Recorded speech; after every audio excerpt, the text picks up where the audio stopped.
Hey, what is going on, guys, and welcome back to the channel. Today we're checking out not an omnibus, but a statue, and it is from Iron Studios, and it is an X-Men statue, and it is Warpath.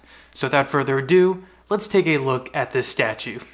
So I'm just going to show you everything that is included. So here is the box, the front and the back. And this comes with 5 separate pieces that are pretty easy to put together. And that is the base, which is broken pieces of a Sentinel and some moss on the concrete, it looks like. We get Warpath himself in probably his most iconic outfit. We get another pretty awesome and detailed piece of Sentinel junk or wires. And then we have the 2 knife arms that are going to complete his pose. So I don't have perfect lighting right now, and I don't have my other Iron Studios statues out right now because I am in a temporary setup, but here's what he looks like when he's all put together, and I think he looks pretty imposing, pretty cool. And I happen to have Warpath's first appearance, which was in New Mutants number 16, and I've got it signed by Claremont. This is also where the rest of the Hellions appear. And it's pretty exciting to me that we even got this statue. I never would have expected any of the Hellions to get a statue made, so while I would have preferred Cat's Eye, it's really cool to get Warpath. And as Iron Studios has done in the past, they've done a really good job with the sculpt of this piece, especially since these are 1/10 scale pieces. So as I show you in some closer detail, you'll be able to see that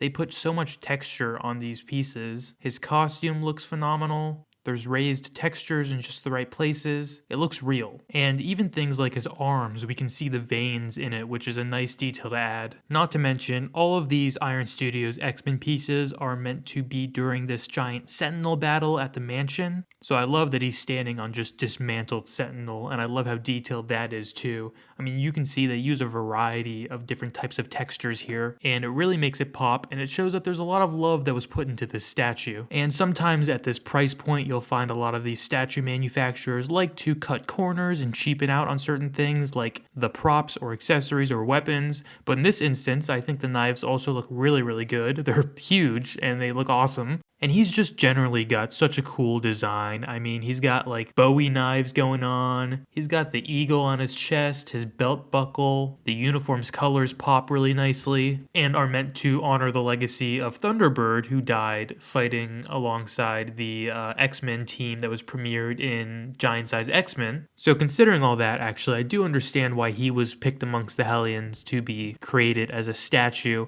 I would love to see a Thunderbird statue in the future too. But I think unfortunately they're moving away from doing, main timeline stuff and are going to do Age of Apocalypse X-Men statues from now on, which I probably won't be picking up since that's not my favorite X-Men storyline, and there would be a lot of double dipping with characters I already have in statue format. But yeah, I'd love to hear your thoughts on these statues, guys. Do you think this looks good? It is a way more affordable price range than some of those $500, $600, or even more dollar valued statues, and because of the size, I think they're easier to display, but that's just my opinion. I'd love to hear yours, and thank you guys so much for watching. Don't forget to like, comment, and subscribe. Have a great rest of your day.